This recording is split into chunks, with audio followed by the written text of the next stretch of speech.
Hi friends, welcome to my YouTube channel Odisha అత్త తెలంగాణ కోడలు.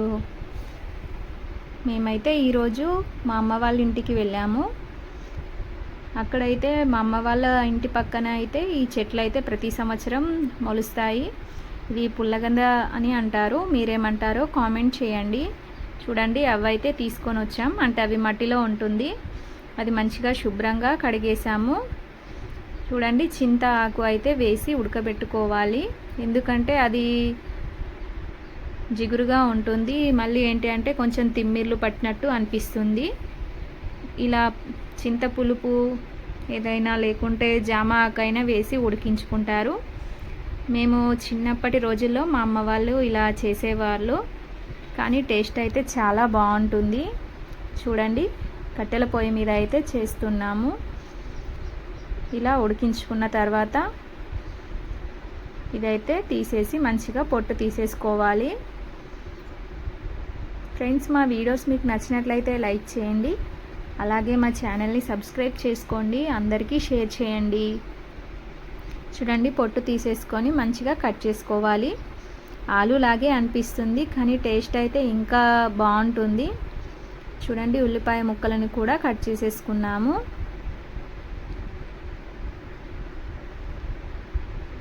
అలాగే ఒక కడాయి పెట్టేసుకోవాలి. సరిపడా ఆయిల్ అయితే వేసేసుకోవాలి.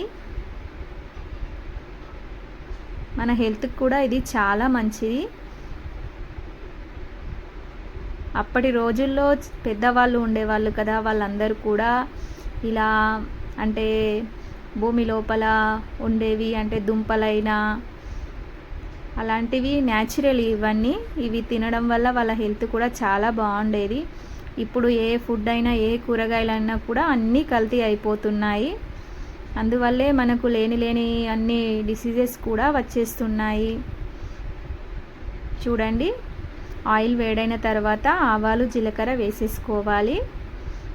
అవి వేగాక మనం కట్ చేసి పెట్టుకున్న ఉల్లిపాయ ముక్కల్ని కూడా వేసేసుకోవాలి. అల్లం వెల్లుల్లి పేస్ట్ వేసేసుకుంటున్నాం. చూడండి, అల్లం వెల్లుల్లి పేస్ట్ అంటే ఇది కూడా కల్తీ అయిపోయింది. ఇది అయితే మా ఇంట్లోనే దంచి చేసుకున్నాము. బయట ప్యాకెట్స్లో దొరికేది కూడా కల్తీనే, ఎందుకంటే ప్రతి ఒక్కటి కూడా కల్తీ అయిపోతుంది. అందువల్ల మన ఆరోగ్యాలు కూడా పాడైపోతున్నాయి. మనం ఏదైనా కూడా ఇంట్లో చేసుకునేదే బాగుంటుంది. మీరు కూడా ఇంట్లోనే తయారు చేసుకోండి. చూడండి, అల్లం కూడా వేసి ఒక 2 నిమిషాలు ఉంచి ఇలా కలుపుకోవాలి. ఉల్లిపాయ ముక్కలు కూడా కొంచెం రెడ్ కలర్ మారిన తర్వాత ఒక స్పూన్ వరకు అయితే పసుపు వేసుకొని కలుపుకోవాలి. మీ ఇంట్లో మీరు ఎప్పుడైనా ఈ కర్రీ చేసుకున్నారా? మేమైతే పుల్లగంద అని అంటాము, మీరేమంటారో కామెంట్ చేయండి.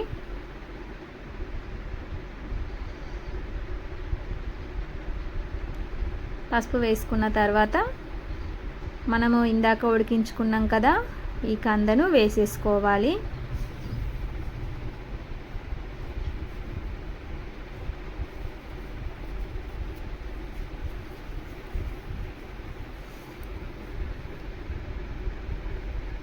ఇలా వేసుకున్న తర్వాత మంచిగా కలిపేసుకోవాలి.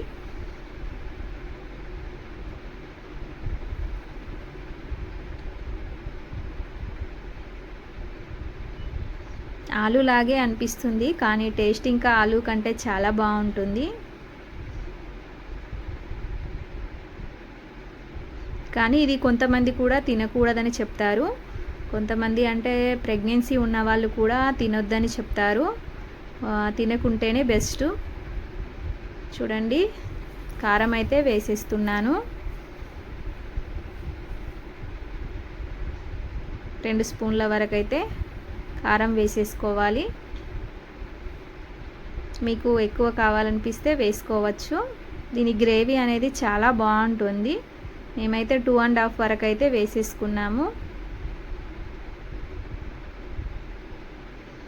కారం వేసుకొని ఒక 2 నిమిషాల వరకు కలిపి ఉంచుకోవాలి, ఎందుకంటే కారం వేసిన తర్వాతే వాటర్ వేయకూడదు. సాల్ట్ కూడా వేసేసుకున్నాము, 1 స్పూన్ వరకు. ఇవన్నీ వేసుకొని మంచిగా కలిపేసుకోవాలి. మనం ఎందుకు చింతాకు వేసుకున్నామంటే నాలుక అనేది దురద అవుతుంది, అంటే ఇది కంద అనేది కొంచెం దురదగా అనిపిస్తుందని పెద్దవాళ్ళు చెప్పేవాళ్ళు. వాళ్ళు కూడా అలాగే చేసేవాళ్ళు. మా అమ్మ కూడా అలాగే ఈ కర్రీ చేసేవాళ్ళు. చూడండి, మనం సాల్ట్ ఇవన్నీ వేసుకున్న తర్వాత కొద్దిగా వాటర్ వేసేసుకొని మంచిగా కలుపుకోవాలి.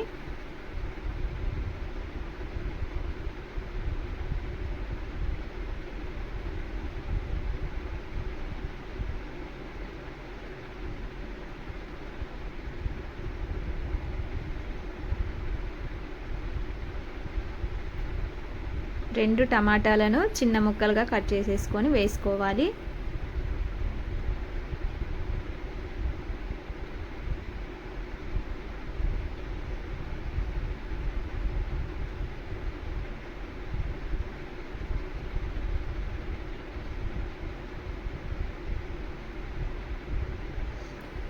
మా ఇంట్లో అయితే చింతపండు సడన్గా చూసేసరికి అయిపోయి లేకుండే, అందుకని చెప్పి మేము చింతాకు తెంపేసినప్పుడే చింతకాయలు కూడా తెంపేసాము.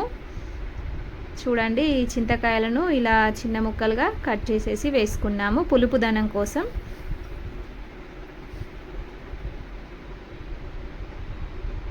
చూడండి, ధనియా పౌడర్,